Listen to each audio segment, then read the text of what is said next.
Alright, we got Muhammad Naimov against Marian Santos here. And this is how each guy wants to win the fight. Naimov wants to turn this into a grind and force cage wrestling early and often. And he wants to make the fight physical instead of technical. And Santos wants to keep a busy jab to slow pressure. And he wants to level change feints to stop rushes from Naimov. Now, what the hidden detail of this fight is that Santos's defense stays tight late into fights, and when opponents slow down, they land 30 to 40% less on him. Naimov fades after round 2 in almost every fight. That creates a gap that gets bigger the longer the fight stays clean and technical. Now, with that being said, my model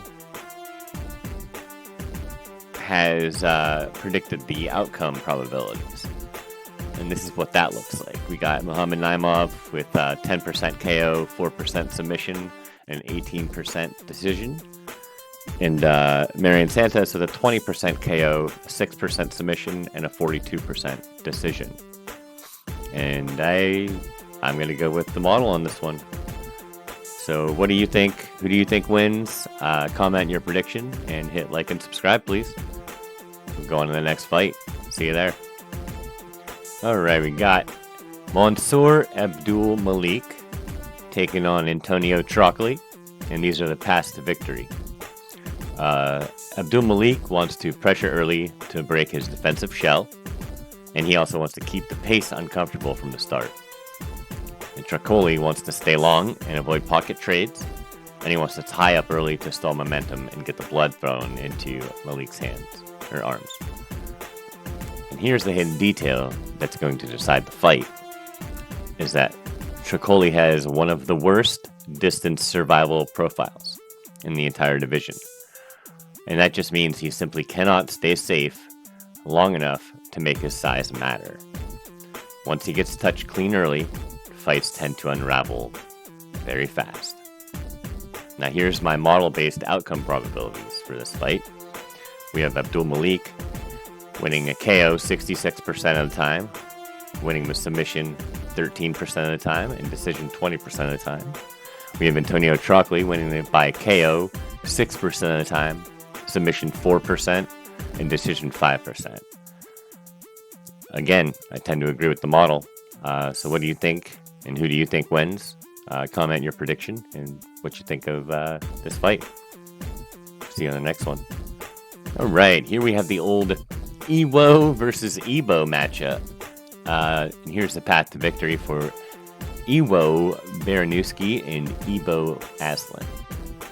Iwo Baranowski wants to close the distance before Aslan will find rhythm. And he wants to wrestle in layers and never in single attempts. And Aslan wants to start fast and don't let Iwo set up tempo.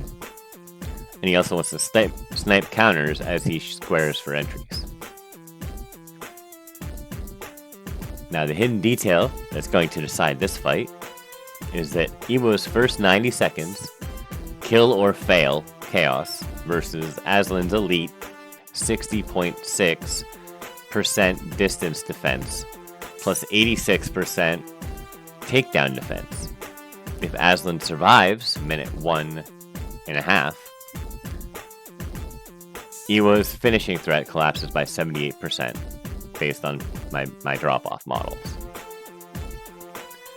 Now, with that being said, the model-based outcome probabilities are Iwo wins this 28% of the time by KO, 5% by sub, and 0% by decision.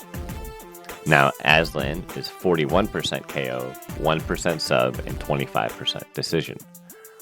Now, with the model, some of that might be based on the lack of experience both these fighters have in the UFC. So take that for what it is. And as far as what I think, I like Aslan, and I liked him in his last fight. I think he's a little underrated, and I don't really know much about Baranowski, so I'm gonna pick the Aslan. I'm going to go Aslan by KO. I think he'll get it done. So, what do you think? Who do you think wins? And comment your prediction. And I'll see you on the next fight. All right, the straight-up legend, Edson Barbosa, is taking on Jalen Turner. And he's the path to victory. Edson Barbosa's got to chop those legs early and slow Jalen's bursts. And he needs to keep the center and make Jalen reset often. And Turner needs to trap him against the cage and then back up and throw long like he likes to do. And then he likes to force, or he needs to force clinch breaks where Barbosa can't kick. Yeah, so Barbosa needs to not let Turner flow, basically. And the hidden detail in this fight is Turner throws long, straight power shots, and Barbosa doesn't see them as well as he used to. This isn't about cardio or tactics or lucky moment. It's about timing and age. Turner is speeding up right as Barbosa is slowing down, and we all know what that means. And here's my model-based outcomes. Barbosa can win this 10% at a time by KO, 1% by submission, and 17% by decision. 17% is not terrible for decisions. That gives him like a 28% chance to win the fight. It's not bad. It's about right, I would think. And then Turner's got 46% chance to KO him, 19% chance to sub him, and 7% by decision. And that sounds about right also. I think Turner goes ahead and either club and subs him or just straight knocks him out. I like Turner. I was really surprised when he decided to retire. And I think it's just he had to clear some shit up in his personal life or something. But I'm glad he's back, and I'm glad to see him. And let's see if he can get this win done against Edson Barbosa. Comment and hit the like button, and subscribe to my channel. Let's see you on the next fight. All right, we got Marvin Vettori taking on Bruno Ferreira, and these are the paths to victory. Marvin Vettori needs to control the cage and pace and win rounds early. He needs to drag Ferreira into round 2 and 3, where Ferreira's efficiency completely collapses. And Ferreira must win this within 5 minutes. After that, he has a 15% chance to win this fight. So that's my model. And so, therefore, his other path to victory, round 1, blitz, KO sub, to get it done. That being said, Vettori's very hard to finish, as in he has never done it. Now, in fights that last, the hidden detail to this is in fights that last past 5 minutes,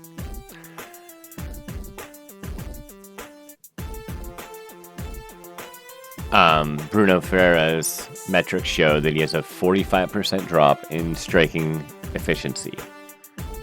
He absorbs 41% more strikes. He has a minus 52% takedown defense effectiveness. And he escapes the clinch success. His clinch escape success is 65% less, meaning just everything just drops so much and he takes more beating. So he's just a bag at that point, which makes him basically Marvin Vettori. So that being said, my model-based outcome probabilities, I don't know how I was about to say that, is Marvin Vettori wins by KO 11% of the time. He wins by submission 8% of the time. And he wins by decision 44% of the time, which is a huge number. And Ferreira wins by KO 27% of the time, submission 4%, and decision 6%. Now, what I see when I look at this is you could just do a dual probability and just do decision, or Vettori decision, Ferreira KO, but that's on you to decide. Who do you think wins? How do you think it happens? And please comment and subscribe on the channel. And I will see you on the next fight. All right, we got Nazim Sadykhov taking on Feroz Ziem. I'm a big fan of Nazim Sadykhov. I've been tailing him his last couple of fights, and I like what I see. He is a little short, and he does struggle with taller people sometimes, which, guess what? Ziem's a little taller. So, he's the path to victory of this fight. Sadykhov needs to make it chaotic to reduce Ziem's minute advantage.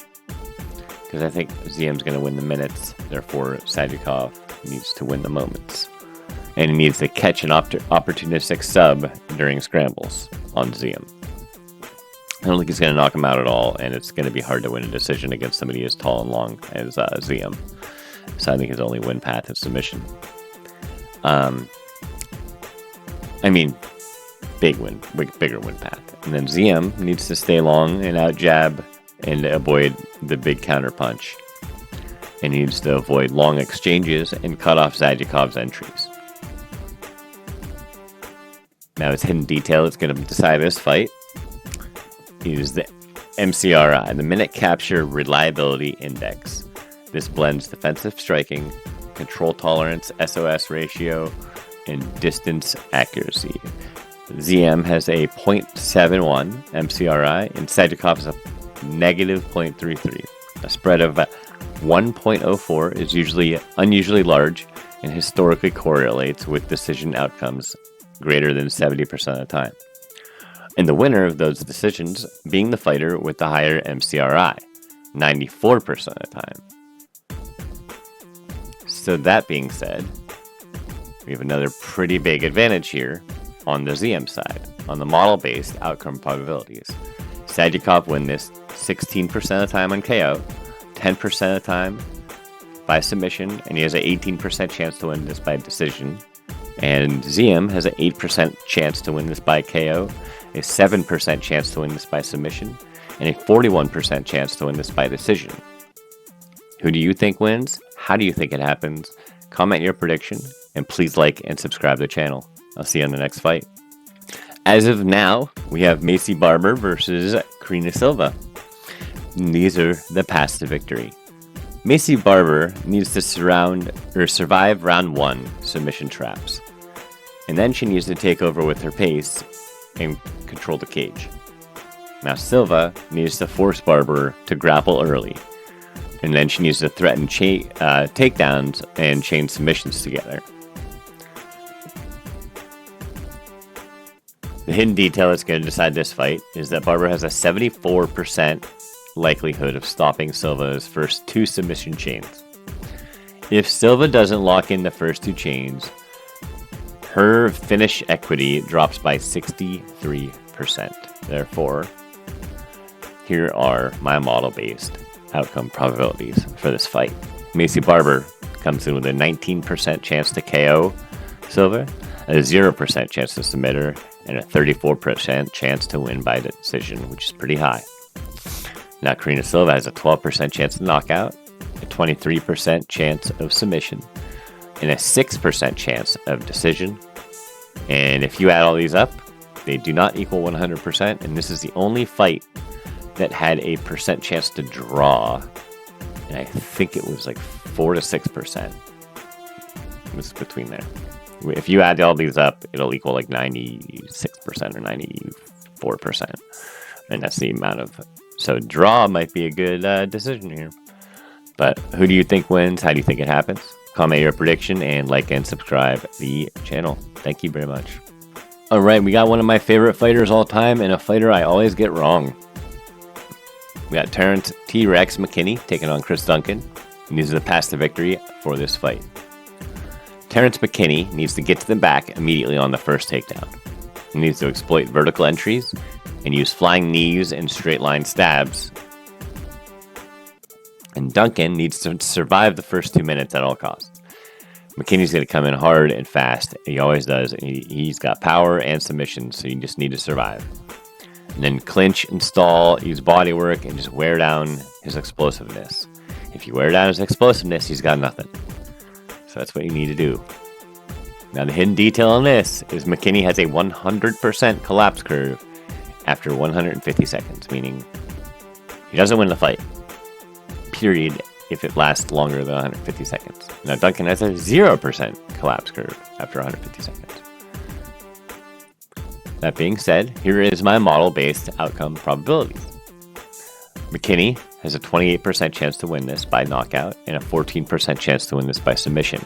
He only has a 2% chance to win this by decision, and that makes sense because round 2 and 3, he's probably just going to lay there and be completely gassed if he makes it there. And then Duncan is 26% by KO, 7% by submission, and a 23% by decision. I think submission should be a little higher. His guillotine is nasty, and McKinney is a wrestler. So, what do you think, and how do you think he wins? Comment your prediction.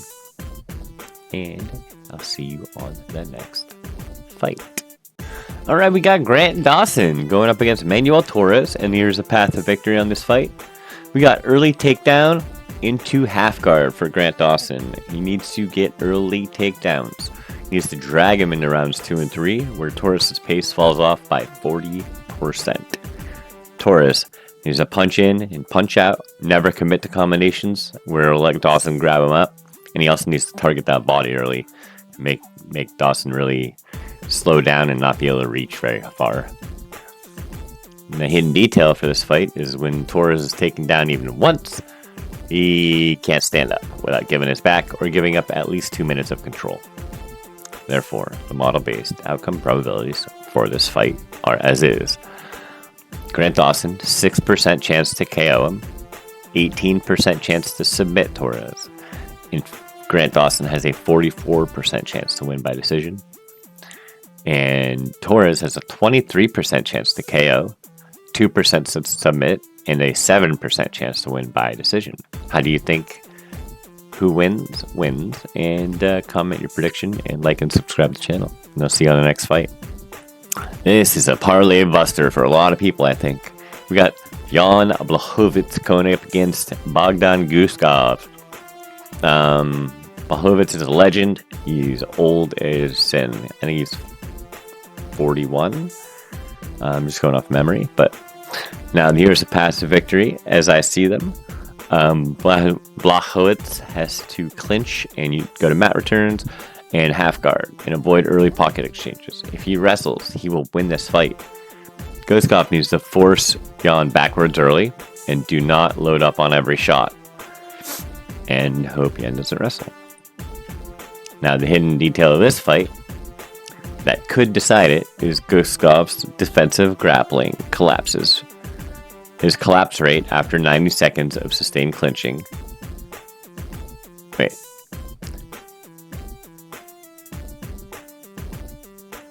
Okay, Guskov's defensive grappling collapse rate after 90 seconds of sustained clinching.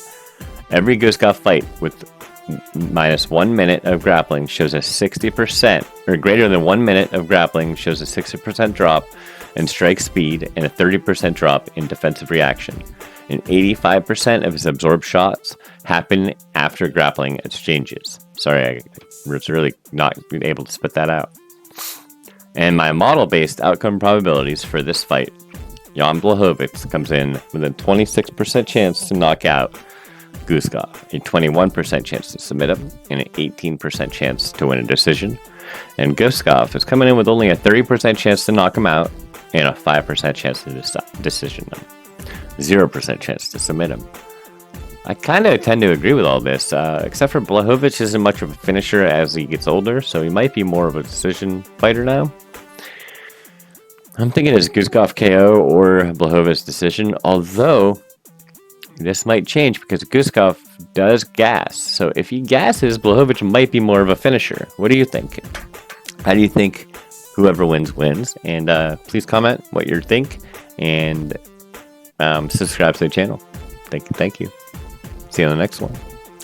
Right, this one could be another parlay buster. We got Henry Cejudo versus Peyton Talbot. I see everyone and their mom going against Triple C Henry Cejudo, except for a couple channels.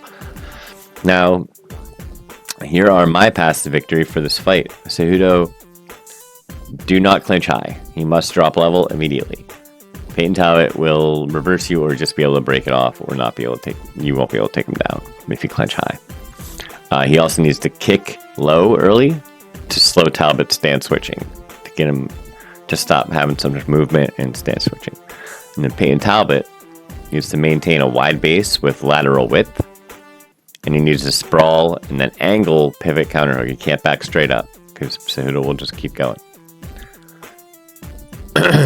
Now the hidden detail in this is Cejudo's decline in retreat angles and stance width and ability to maintain base under long-range pressure is the true fight decider. Talbot forces horizontal movement, and Cejudo no longer has the lower body elasticity to enter without eating a counter. That being said, my model-based outcome probabilities are Cejudo with the lowest percent chance to win on the highest percent. So like this 13% being his highest percent chance is the lowest. No, it's not. I'm lying. I'm lying to you. I'm sorry. The lowest is Trocoli, and then it's him. But anyway, Cejudo has 2% KO chance, 2% submission chance, and a 13% chance to win this fight by submission or decision. And then Payton Talbot has a 31% chance to knock him out, a 3% chance to submit him, and a 49% chance to win this by decision. Who do you think wins? And comment your prediction, like and subscribe to the channel. Thank you. See you around. We have Brandon Moreno taking on Tatsu Tiara, and these are the paths to victory. I had both of these guys beating Brandon Royval last time they fought him, and that didn't happen. But for Brandon Moreno, he needs to win volume at distance. He also needs to kick the shit out of Tiara's legs. He has to get 20 plus leg kicks to win this fight. Tiara has to cut angles on Moreno's looping entries, and he needs to force level changes to get respect. He has to get some respect. And the hidden detail that's going to decide this fight is when they enter a tie-up, Tiara will convert 1 into 3 transitions to grappling control. Moreno allows 1 in 5 on average. Tiara's mat return percentage is 2.6 times Moreno's retention rate, and the single metric overrides all others when the pace slows down. Tiara maintains dominant positions far easier than Moreno escapes them. Here are my model-based outcome probabilities. We got Brandon Moreno coming in with an 11% chance to knock him out, an 8% chance to submit, and a 24% chance to win a decision against Tiara. And Tiara has a 9% chance to knock out Moreno, a 28% chance to submit him, and a 20% chance to win a decision. I don't think Moreno's ever been decided or finished. So if you're on the Tiara side, you probably should just put decision.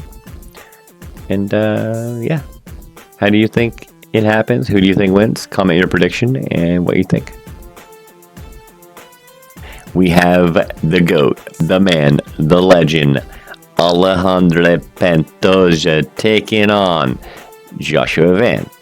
And these are the paths to victory.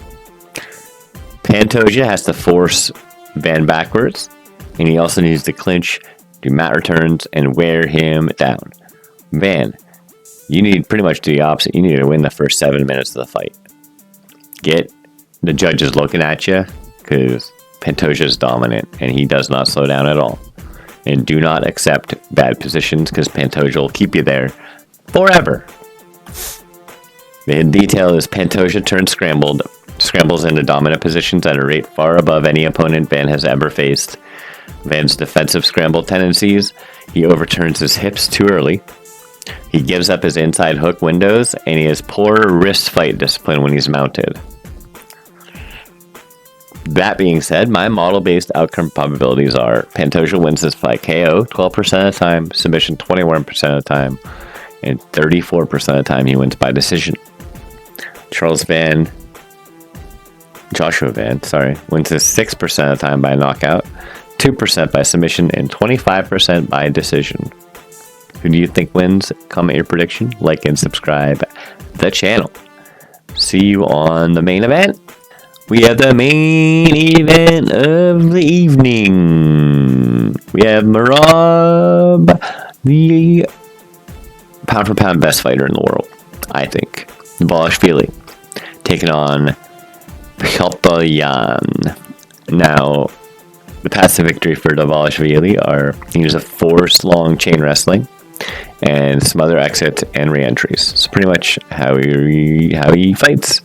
And Peltoyan needs to maintain lateral width, meaning do not move backwards and forward, move side to side. He does pretty good with that. He needs to maintain meet entries with knees and pivot. So just knee and pivot, knee and pivot, knee and pivot, like he likes to do. Now, the detail that will decide this fight: Yan's defensive wrestling collapses after extended sequences. He has great takedown defense and everything, but it drops from 85% to round 1 to under 50% once he defends more than 8 attempts. Rob can get 8 attempts in 2 rounds easily. He averages 11 attempts per 15 minutes. It's a 25-minute fight, fellas and ladies. So if you do the math, you'll figure out that the model-based outcome probabilities for this fight are not looking very good for Yan. But he can win the fight. We have Dvalishvili coming up with a 2.9% chance to win this by knockout, a 6.7% chance to win this by submission. So Dvalishvili, this is a decision, or that's pretty much it, fight for him. And then Piotr Yan, he can knock him out 10.9% of the time, or 0.6% of the time and win a submission. So that's not looking very good. But decision 15.5%. So that's not bad at all. I think that's a bigger percentage than I thought he was going to have.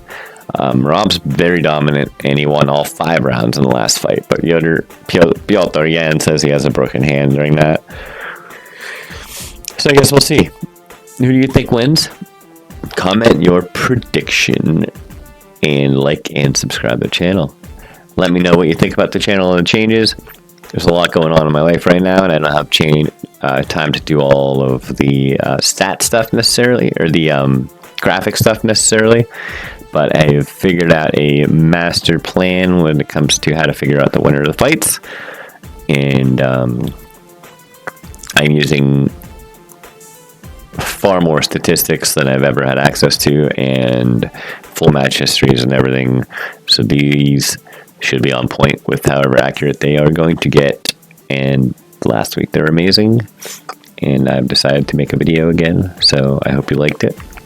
Please like and subscribe to the channel and watch all the other videos. Thank you, and see you next week. Happy Thanksgiving.